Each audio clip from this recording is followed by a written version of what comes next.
నిలబడి అబద్ధం చెప్పలేనే నా అద్దం అంటే నువ్వే మరి ఈ నిజం దాచలేనే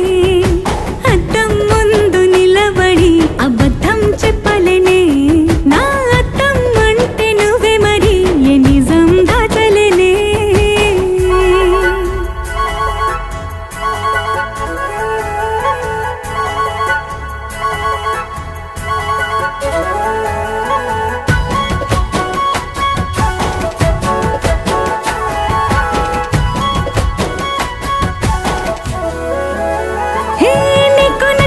పరిమాణమేంటి నీ ఒళ్ళే నిలువెల్లా నువ్వు మెచ్చిన పెయింటింగ్ ఏంటి గుండె కంటిన బొట్టు బిళ్ళ నువ్వు రోజు చదివేదేంటి నీ పర్వాల పత్రికని నువ్వు చూడతానుకున్నదేంటి నీ కన్నుల నీటిని